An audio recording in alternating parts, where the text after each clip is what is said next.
네, 오늘 함께 나누실 말씀을 보도록 하겠습니다. 오늘 함께 나누실 말씀은 창세기 6장 5절부터 13절 말씀입니다. 창세기 6장 5절부터 13절 말씀입니다. 읽겠습니다. 여호와께서 사람의 죄악이 세상에 가득함과 그의 마음으로 생각하는 모든 계획이 항상 악할 뿐임을 보시고 땅 위에 사람 지으셨음을 한탄하사 마음에 근심하시고 이르시되 내가 창조한 사람을 내가 지면에서 쓸어버리되 사람으로부터 가축과 기는 것과 공중의 새까지 그리하리니 이는 내가 그것들을 지었음을 한탄함이니라 하시니라. 그러나 노아는 여호와께 은혜를 입었더라. 이것이 노아의 조건이라. 노아는 의인이요 당대의 완전한 자라. 그는 하나님과 동행하였으며 세 아들을 낳았으니 셈과 함과 야벳이라. 그때 온 땅이 하나님 앞에 부패하여 포악함이 땅에 가득한지라.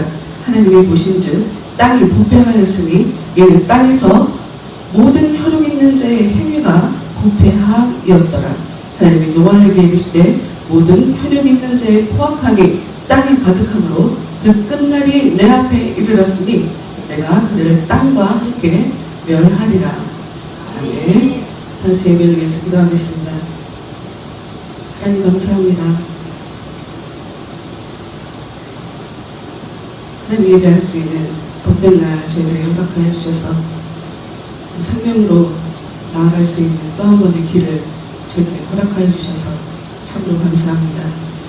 하나님 이 시간 하늘의 문을 활짝 여시고 저희들의 마음을 만져주시고 하나님께서 원하시는 그 영원한 것, 절대로 저희들 가운데서 찾아올 때 사라지지 않는 것, 저희들을 가치 있고 아름답게 고귀하게 만드는 그 하늘의 영원한 그 은혜와 그 지식을 각자 저희들의 영혼 가운데 허락하여 주셔서 우리가 하나님의 사람답게 이 땅을 살아갈 수 있는 주 모두가 되도록 하나님 저를 예배 끝나는 시간까지 성령의 홀로 주관하여 주시옵소서.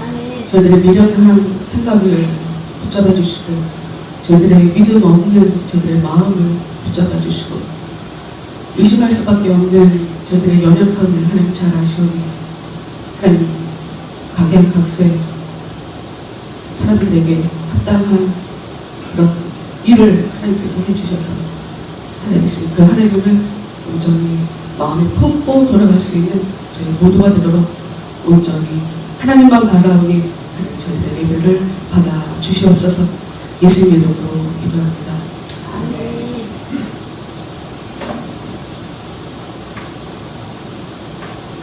저희는 지난 4주 동안 예수님께서 이 땅 가운데 태어나시기 전 천사가 마리아에게 나타나서 아들을 낳을 거다. 아들을 낳으리니 이름을 예수라 하라. 왜 예수란 이름을 그 아기에게 지어야 하는 이유는 그 아기가 오늘 우리가 말씀에 설교 제목처럼 자기 백성을 구원하시는 분이기 때문이다 하는 그 말씀을 4주째 보고 오늘 이렇게 창세기 6장을 보게 됩니다. 왜 예수님 이야기를 보고 창세기 6장 관련도 없는 것 같은 창세기 6장을 보냐? 하나님은 태초부터 지금까지 변함없이 똑같이 일관성 있게 일하고 계시기 때문이에요. 하나님은 자기 백성만 구원하시는 그런 분이라는 것을 우리가 알아야 되죠. 근데 이런 얘기가 우리들에게 살짝 어려움을 주는 이유는 그럼 나는 어떡하지? 고민하실 게 없어요. 그래서 성경은 자기 백성이 되는 방법에 대해서 알려주고요. 어떤 사람을 자기 백성이라고 이야기하시는지 그리고 어떤 사람에게 하나님께서 은혜를 주시는지를 기록한 책이기 때문에 책을 보시며 성경을 보시며 생각을 하시며 나랑 비교해 보시며 쉽게 말해서 좀 벤치마킹 하는 거예요. 벤치마킹 하는 거예요. 진짜 믿음이라는 것은 성령이 우리한테 찾아오지 않으시면 가질 수가 없거든요. 근데 어떤 사람은 깊게 은혜를 만나주시고 또 어떤 사람은 성령님이 누구시지? 이러고 또 긴 세월 신앙생활을 하게 되는 것 같아요. 이유는 모르겠어요. 왜 그렇게 하나님께서 만나주시는지. 어찌됐든 우리가 이야기할 수 있는 건 성령께서 우리에게 믿음을 주시기 전까지 우리는 우리 마음을 잘 관리해야, 그리고 잘 살아야 하나님께서 그것을 보시고 더 큰 은혜로 우리들에게 다가오기 때문에 오늘 성경 말씀을 보면서 자기 백성만 구원하시는 하나님을 보시며, 그러면 우리가 어떻게 해야 내가 하나님께 구원을 받을 수 있을까? 어떻게 해야 내가 하나님의 백성이 될까를 또 깊게 고민하는 그런 시간으로 삼아봅시다. 창세기 6장 5절 말씀을 보도록 할게요. 창세기 6장 5절 말씀. 여호와께서 사람의 죄악이 세상에 가득함과 그의 마음으로 생각하는 모든 계획이 항상 악할 뿐임을 보시고, 하나님 보실 때 사람들은 항상 악한 생각을 하더라. 하나님 보실 때 그렇다는 거예요. 악한 게 뭘까?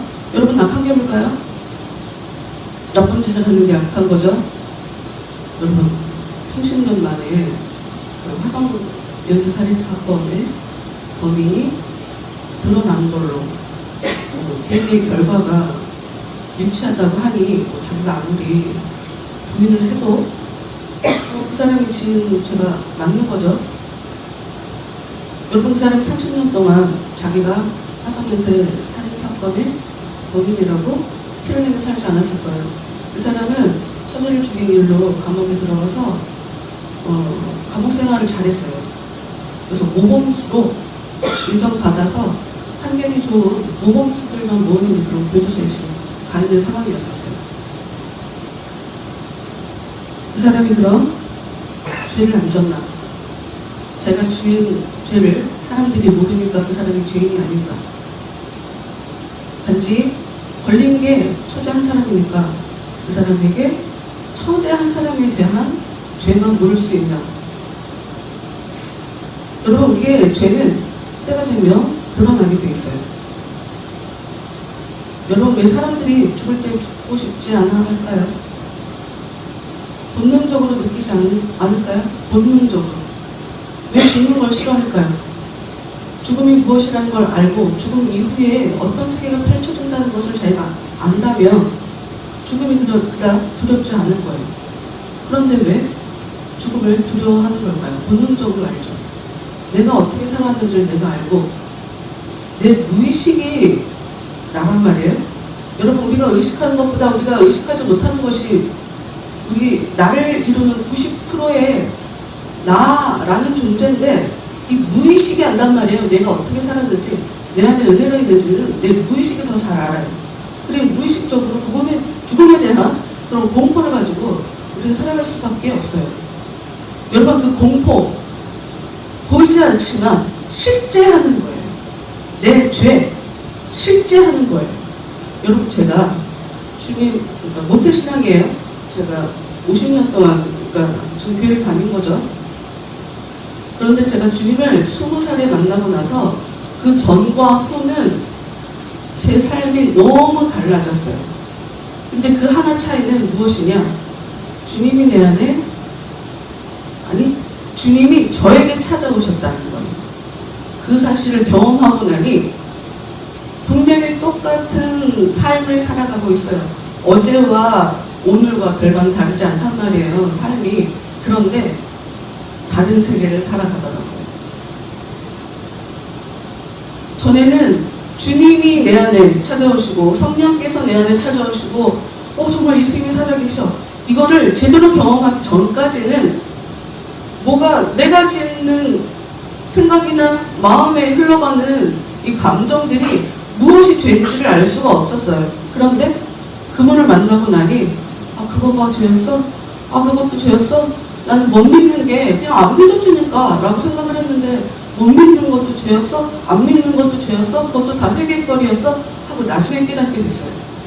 우리는 겉으로 내가 죄라는 것을 사람들이 얘기하는, 또 때로는 내가 생각하는, 나는 그렇게 남을 힘들게 하거나 괴롭히는 못된 짓 하는 건 악한 사람이 아니야 라는 생각을 나도 모르게 함으로 내가 뭐 그렇게 항상 악할까?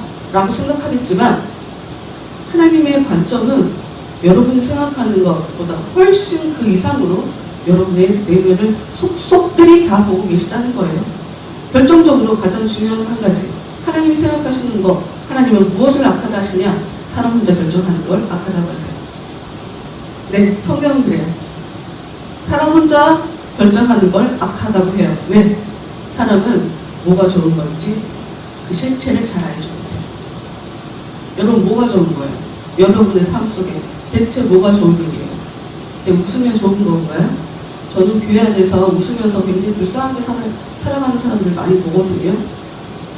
웃을 수 있으니 그들의 문제가 겉으로 드러나지 않아요. 그 사람에 대해서 누군가 기도해 주겠습니까? 원래 병, 힘든 것 이런 것은 광고하라는 얘기가 있어요. 아픈 거, 힘든 거는 광고하라는 얘기가 있어요. 근데 많은 사람들이 교회 안에서 이런 불편한 모습, 힘든 모습을 갖고 있으면 내가 믿음이 없어서 그런가 라는, 그럼 내가 창피하지, 이런 거랑 연결시켜서 내가 힘든 것을 적극적으로 드러내지 못하더라고요. 드러낼까봐 괜찮아요 하고 억지 웃으며 그렇게 사시더라고요. 불쌍한 거예요. 불쌍한 거예요. 여러분, 하나님께서 얘기하시는 악한 것은 무엇이냐면 너희들은 뭐가 좋은 건지 뭐가 그런 건지 몰라. 그러니 나와 함께 결정해야 돼. 나와 함께. 나한테 물어. 내가 해줄 거야. 네가 못하면, 네가 나한테 기도하면 내가 네 삶 속에서 너는 깨닫지 못하더라도, 네는 정확하게 뭐가 뭔지 정체를 알지 못하더라도 나에게 기도하면 내가 너를 통해 너의 문제들, 너의 환경에 있는 모든 어려움들, 그 모든 악한 것들을 내가 없애줄 거야 라고 얘기하시는 게 성경이거든요. 사실 선악을 알게 하는 나무의 열매를 따먹는 것도 똑같아요. 그 얘기예요. 선악을 알게 하는 나무의 열매를 먹은 것이 뭐가 죄인가? 뭐가 그렇게 대단해서 그것 때문에 에덴 동산을 쫓겨났나? 그것이 얘기하는 진정한 의미는 좋고 나쁜 것을 네가 결정하지 마 라는 의미예요. 먹지 마라고 했으면 먹지 마. 왜 네가 먹어? 선과 악은 내가 결정하는 거야 라는 의미예요. 어려울 수 있어요. 다시 5절 말씀으로 다시 돌아오서, 하나님이 사람들이 계획이 항상 악한 것을 보시고, 근데 문제는 뭐가 문제냐면 사람들이 죄 지은 것이 그 사람 내면에만 영향을 미치느냐? 그렇지 않아요, 여러분. 사람들의 죄는 결정적으로 땅에 영향을 미쳐요. 땅에 영향을 미쳐요. 세상에 영향을 미쳐요. 여러분 성경책 가지고 계시죠? 네. 성경책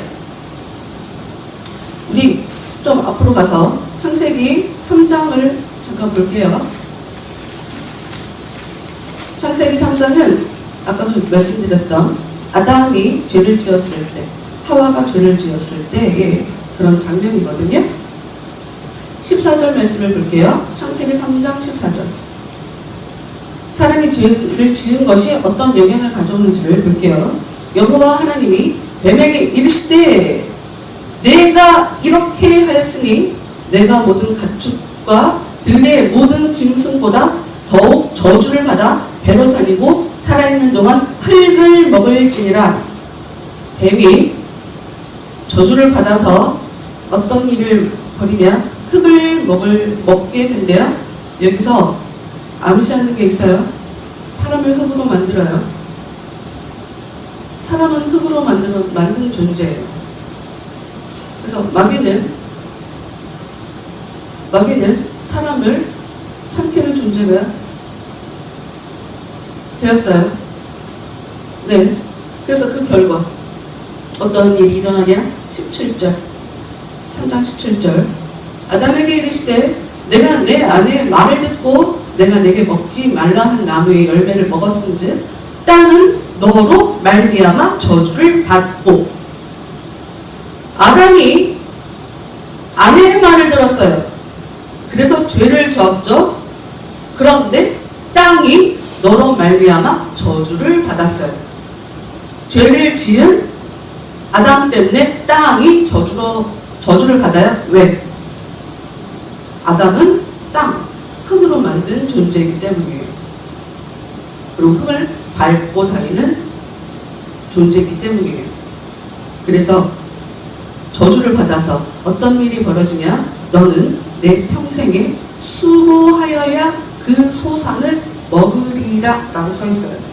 그리고 17절에 그렇게 써있죠? 3장 17절에 그 얘기는 무슨 얘기인지 아세요? 그 전까지, 저주를 받기 전까지는 수고하지 않아도 소산을 먹었다는 거죠. 여러분, 이게 바로 복의 모습이에요. 복은 내가 한 것보다 바깥에서 좋은 일이 벌어지는 것을 복이라고 얘기하죠. 나는 별로 한 게 없는데 좋은 일이 막 생겨. 바깥에서 들어와. 이걸 복이 있다고 얘기해요. 저주를 받은 아담, 죄를 지은 아담이 저주를 받음으로 인해서 그 영향을 직접 바로 받은 것이 바로 땅이에요. 그래서 땅이 저주를 받음으로 인해서 어떻게 됐냐? 아담이 땅을 흘려야 먹을 수가 있어요. 그렇다면 하나님의 은혜가 우리 안에 회복된다면 우리가 하나님의 그 은혜를 제대로 경험한다면 어떤 일이 벌어질까요? 수고하지 않아도 먹을 수 있게 되는 상태가 일어나는 거죠. 창조의 상태로 돌아가는 거예요. 여러분, 성경 그걸 복 있는 사람이라고 얘기해요. 만사가 형통이 되는 게 무슨 일인데요? 모든 일이 잘 되는 거예요. 모든 일이 잘 돌아가는 거예요. 네, 여러분,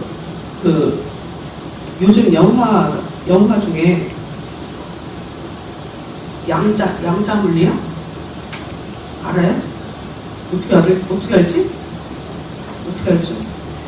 저 사람 영화 안 본 것 같은데 관심 없는데 거기에 보면 유명한 대사가 있어요. 뭐냐면 걱정을 해서 걱정이 없어지면 걱정이 없겠네. 이게 대사예요. 걱정을 해서 걱정이 없어지면 걱정이 없겠네. 우리 인생이 그렇죠. 내가 무엇인가를 원하고 싶어서 원해서 갖고 싶어서 무엇을 한다고 해서 모두 다 가질 수 있어요? 아니, 그런 의미는 없어요. 진짜 복 있는 사람들이 할 수 있는 거예요. 그런데 왜 우리가 무엇을 갖기 위해서 무엇인가를 해야만 하나? 기본적으로 하나님과 떨어져 사는, 하나님에게 내침을 당한 우리의 살아가는 시스템이 그렇다는 거예요. 그러니 복 있기를 원한다면 하나님한테로 자꾸 돌아가는, 하나님 차원의 무엇인가 도움을 주는 그 통로가 열리지 않으면 다시 그 모습으로 돌아갈 수가 없어요. 그 복의 모습으로 돌아갈 수가 없어요. 처음부터 하나님은 동물들을 만드시고 사람을 만드시고 복을 주셨어요. 복을 주셨어요. 그런데 그런 죄를 지은 아담과 하와가 낳은 아들 가인은 또 죄를 졌죠. 또 죄를 졌어요. 그래서 그에게는 어떤 일이 벌어지냐? 창세기 4장 11절 12절. 창세기 4장 11절 12절. 땅에 그 입을 벌려 내 손에서부터 내 아우의 피를 받았은즉 내가 땅에서 저주를 받으리니. 죄를 지었다고 하는데 너는 죄를 지었으니 땅에서 저주를 받아 라고 하면서 12절, 내가 밭을 갈아도 땅이 다시는 그 효력을 내게 주지 아니할 것이다. 지금 저주가 더 커졌죠. 전에는 그래도 뭔가 하면 얻어졌어요. 그런데 이제는 얘가 더 큰 죄를 지어서 무엇인가 해도 얻을 수가 없어요. 여러분의 삶 속에서 난 뭔가를 해도 왜 되는 일이 없지? 여러분, 지금 가인이 자기가 첫 번째 사람이라고 그러면 내가 죄를 지은 것은 1단계 내가 죄를 지었으니 무엇인가를 얻으려면 노력하면 얻을 수 있는 상태였을 거예요. 근데 가인은 지금 2단계예요. 아버지, 어머니가 죄를 지은 상태에서 출발점이 이미 죄인인 상태에서 또 죄를 지은 거란 말이에요. 무엇이 우리한테 이게 큰 문제로 와 닿냐. 부모의 모든 것들이 자녀들한테 고스란히 영향을 미쳐요, 여러분. 좋은 것도 나쁜 것도. 이것을 가지고 다시 6장으로 넘어옵시다. 다시 6장으로 넘어옵시다.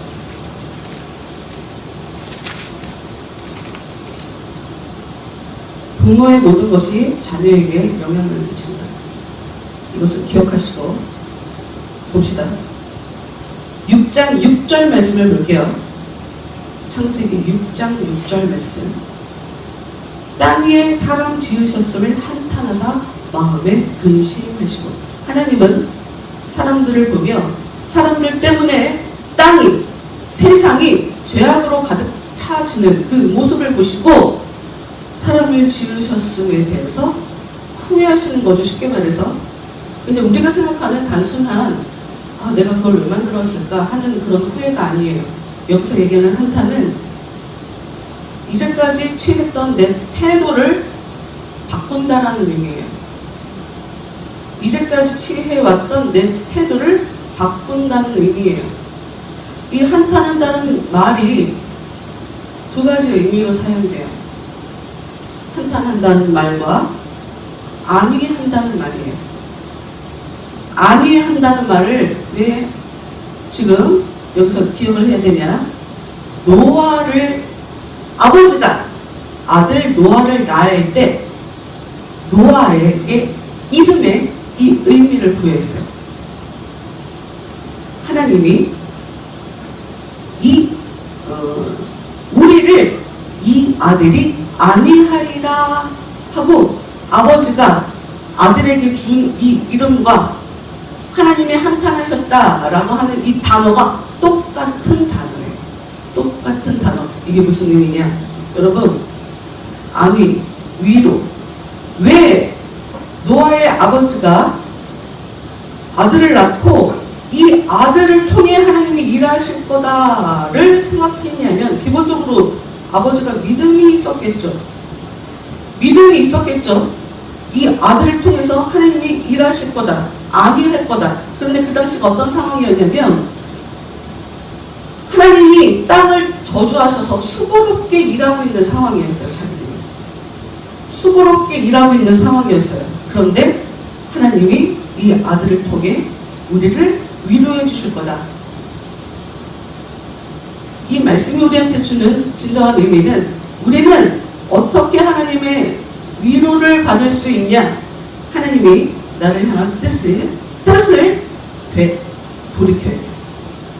하나님이 나를 대하시는 방식이, 태도가 변해야 된다고. 여러분 왜 지금 하나님을 깊이 경험하지 못하시냐면 하나님의 일관성 있게 여러분을 멀찍하는 하고 있기 때문이에요. 여러분이 은혜를 받기 원하신다면 하나님의 그 태도가 변해야 돼요. 하나님이 여러분을 대하는 그 방식이 변해야 된다고요. 그런데 문제는 깊게 들여다보면 하나님이 변하는 게 아니고 내가 변해야 돼요. 제가 그걸 깨달았어요. 제가 20살에 주를 경험하고 나서 하나님이 저한테 지속적으로 너는 신앙을 해야 된다 라고 계속 기도할 때마다 마음에 계속 음성을 주시고 마음에 감동을 주실 때마다 저는 못해요, 안 해요, 하나님 사람을 잘못 보내시는 것 같아요, 제가 이렇게 불순종하면서 긴 시간을 살았거든요. 그런데 어느 날 깨달았어요. 어느 날 내 불순종이 나를 지옥처럼 살게 한다.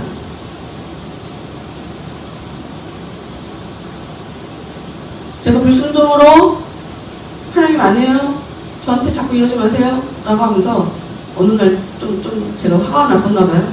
하나님 저한테 기도할 때마다 자꾸 왜 이러세요, 전 기도 안 해요, 제가 그랬거든요. 근데 그 이후로 제가 너무너무 힘든 시간들을 보냈어요. 내가 왜 힘든가? 내가 왜 지옥 같은 시간을 살고 있나? 하나님이 변한 게 아니고요. 하나님의 문제가 아니고 내가 하나님께 불순종하기 때문이라는 것을 제가 알게 됐어요. 저는 제가 그렇게 지옥 같은 시간을 보낼 때 하나님이 저를 차갑게 대하는 걸로 생각을 했어요.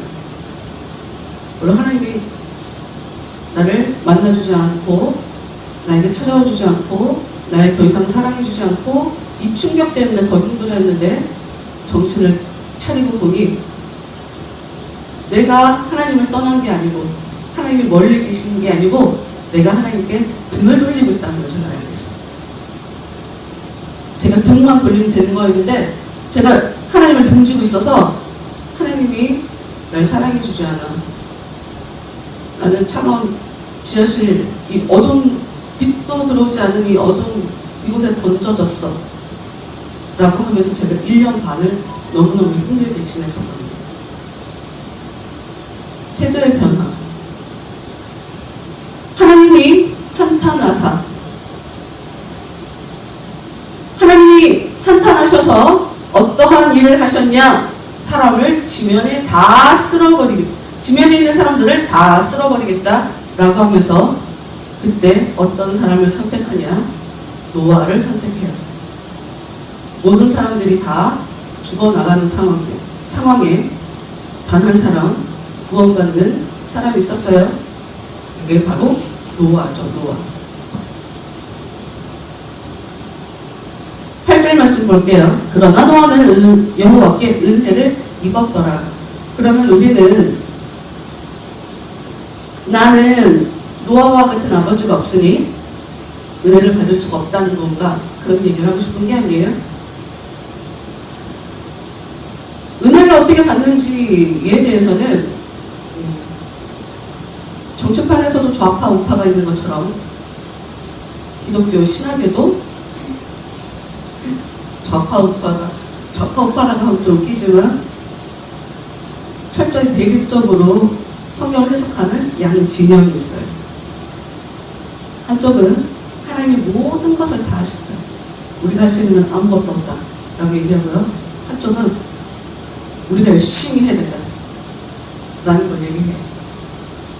완전히 다른 얘기고요. 심지어 어느 정도로 얘기를 하냐면 이 칼빈주의라고 하는 하나님이 모든 것을 다 하신다라고 하는 이쪽에서는 사람이 열심히 해야 된다라고 하는 이야기를 이단이라고까지 얘기해요. 무슨 사람이에요? 사람이 어떻게 해야 하나님이 하시는 거지? 라고. 근데 여러분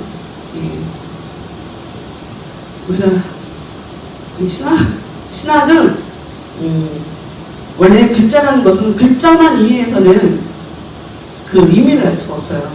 왜 저 얘기를 하는지, 왜 저 단어로, 저 문장으로 얘기하는지 그 의미를 알아야 되거든요. 사실 똑같은 얘기예요. 똑같은 얘기인데 다른 측면을 얘기하는 거예요. 이 9절 말씀 읽어볼게요. 그러면 좀 이해를 할 수 있을 것 같아요. 9절을 보면 이것이 노아의 조건이라 노아는 의인이요 당대의 완전한 자라 그는 하나님과 동행하였으며를 보면 노아는 하나님께 은혜를 입었더라. 근데 왜? 9절 노아가 의인이었으니까 당대의 완전한 자니까 그가 하나님과 동행했으니까로 볼 수 있어요. 왜? 8절이 써있고 9절이 써있을까요? 근데 여러분 이거는 순진하게 보신 거예요. 성경은 그런 식으로 순차적으로 읽어 내려가면서 그렇게 이해하시면 안 돼요. 반대일 수 있어요. 노아가 하나님께 은혜를 받았기 때문에 의인으로 살 수 있었고 당대의 완전한 자가 될 수 있었고 하나님과 동행할 수 있다 라고도 볼 수 있어요. 우리는 왜 하나님 앞에 나와서 복을 달라 난 왜 복이 없지 하고 이렇게 주저앉아 있냐면 하나님께 나와서 복을 달라고 말하지 못하냐면 보통 복을 받으려면 조건이 필요한 것으로 생각이 들어요. 내가 잘해야, 내가 뭐 하나님한테 잘 못하는데 무슨 복을 달라고 하겠어. 내가 잘 못하는데 하나님 나한테 복을 주겠어? 이런 편견으로 하나님을 바라봐요. 근데 여러분, 제가 그래서 2주 전인가 복이 있으니까 일이 잘 되는 걸까요? 일이 잘 되니까 그 사람을 복이 있는 걸까요? 제가 이런 질문을 수차례 던졌던 걸 기억하실 거예요. 여러분, 우리가 어떻게 구별을 해요? 우리는 그 구별을 하기가 어려워요. 내가 잘 살았으니 하나님이 나한테 복을 주시는 거다. 그럼 대체 복이 뭔데요? 여러분, 복이 뭐예요? 잘 사는 거, 성공하는 거, 높은 지위에 올라가는 거, 욕을 먹어도 저기 높은 자리에 갈 수 있는 거. 여러분, 복이 뭐예요? 여러분, 복이 뭔지 아세요? 여러분, 우리는 복이 뭔지 몰라요. 모르고 사는 거예요, 인생을. 어찌 보면 우리는 늙어 죽을 때까지 내가 정말 귀한 것을 내 안에 갖고 있으면서도 나는 복이 없네, 이렇게 오해하며 살 수도 있고요. 정말 하나님께서 이 사람한테 복 하나도 안 주셨는데 나는 잘 됐어, 일이 잘 됐어, 내가 원하는 대로 인생이 잘 풀렸어, 이러면서 내가 복이 있다라는 생각을 가지고 평생을 살 수도 있어요. 우리는 복이 뭔지 몰라요. 그저 우리가 할 수 있는 건, 내가 몸이 복이 없는 것 같으니 하나님 저한테 복을 주세요 라는 기도를 할 수 있는 게 우리가 최선이고요. 다른 차원으로 내가 뭔가 좋은 일이 생기는 것 같으니 이건 하나님께서 나한테 복을 주셨나 보다, 하나님 감사합니다, 이게 우리가 할 수 있는 최선이에요. 내가 복이 있다 없다, 다른 사람이 복이 있냐 없네, 우리는 그렇게 다른 사람을 평가할 수 있는 그런 눈도 없고요. 내가 나를 쉽게 판단할 수 있는 그런 분별력도 우리한테는 없어요. 길게 봐야 돼요. 굉장히 오랜 시간 봐야 돼요. 잠시 잠깐 좋은 일이 벌어진다고 그걸 복이라고 얘기할 수 없고요. 여러분, 예수님이 십자가에 돌아가셨다고요. 사람들이 그래서 예수님이 가짜인 줄 알았다고요. 가짜인 줄 아니까 죽였고, 예수님을 3년 따라다녔던 제자들도 예수님이 죽는 순간 다 도망갈 만큼 우리는 너무 쉽게 착각하며 살아가는 존재예요. 예수님이 다시 살아나실 때까지 제자들은 예수님이 정말 그분이었구나 하고 믿지 못했어요. 말씀드릴 수 있는 건, 은혜를 받으면 의롭게 살 수 있게 된다는 거예요.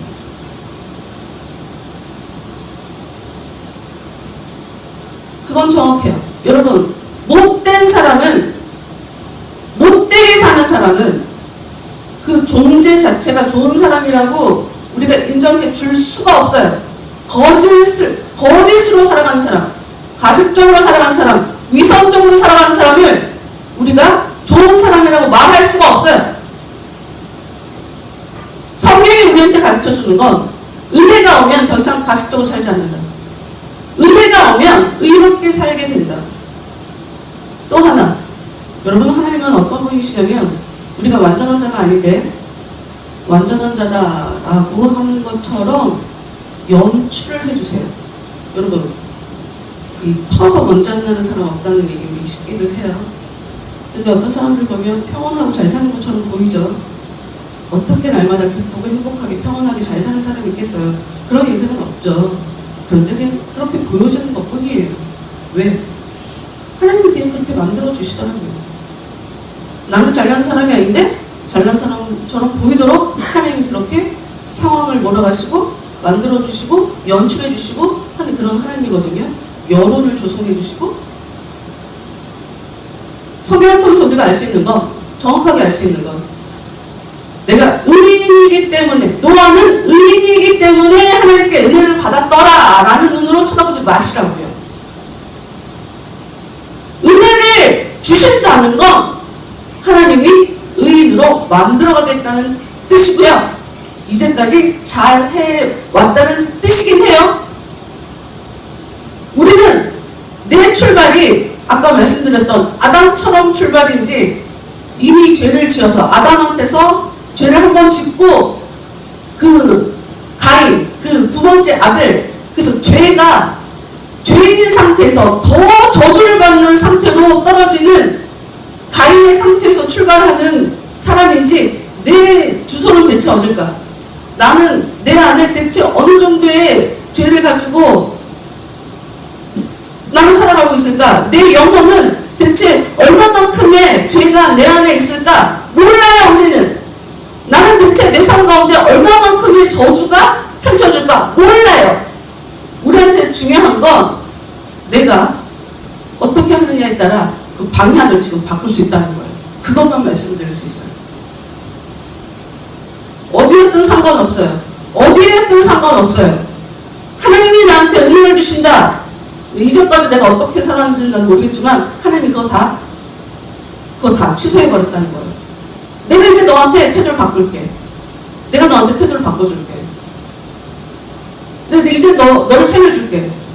너를 통해서 이제는 내가 새롭게 일할게 하는 그 약속이라는 것만 정확하게 알 수 있어요.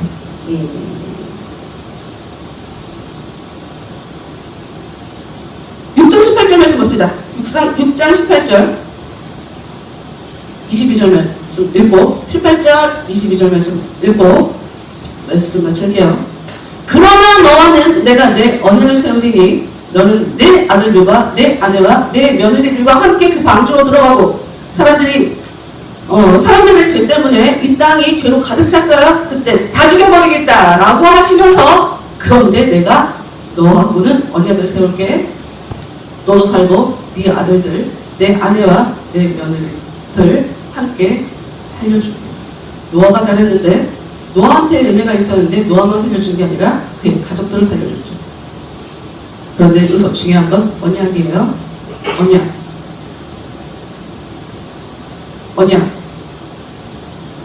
그 언약 때문에 22절 노아가 그와 같이 하여 하나님이 자기에게 명하신 대로 다 준행하였더라. 이 사람이 의인이어서 은혜를 받았는지는 몰라요. 그런데 이 사람에게 은혜가 있다는 증거는 정확하게 나타나고 있어요. 22절 무엇이냐? 하나님께서 명하신 대로 준행했다는 거죠. 그건 결과예요. 하나님이 노아와 언약을 맺었다. 하나님이 노아를 구원해 주신다. 하나님이 노아에게 특별하게 무엇인가 일을 하고 계신다 하는 결과값이에요. 여러분, 하나님은 여러분을 살려주시려고 여러분들에게 말씀하시고 여러분들을 미처 깨닫지 못할 뿐 이 시간도 여러분에게 어떤 자세로 여러분을 바라봐 주시고 참고 기다려 주시고 그런 하나님이세요. 근데 그것은 여러분이 지금 잘하고 있다는 의미가 아니에요. 하나님의 계속 기다림은 내 얘기를 좀 들어봐. 내 말대로 좀 들어봐. 나한테 은혜를 좀 구해봐. 하는 그런 마음의 소원을 가지고 날 좀 찾아봐. 하는 그런 의미를 가지고 여러분을 계속 기다리고 계세요. 여러분이 어떻게 하시느냐에 따라 하나님은 여러분에게 이전까지 행하셨던 그 태도와 정말 다른 새로운 방식으로, 새로운 태도로 여러분을 대해 주실 수가 있어요.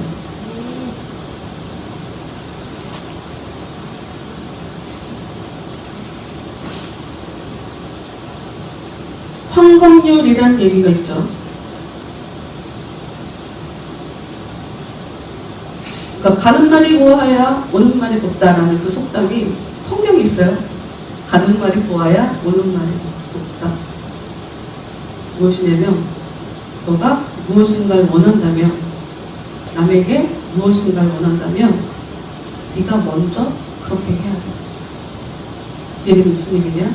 여러분 하나님께 은혜를 받고 싶다면 아니 하나님이 여러분을 존중해 주는 걸 여러분이 경험하기 원하신다면 여러분은 하나님을 존중을 하셔야 돼요. 여러분이 먼저. 여러분이 모를 뿐 하나님은 이미 여러분들을 긴 시간 동안 존중해 오셨기 때문이에요.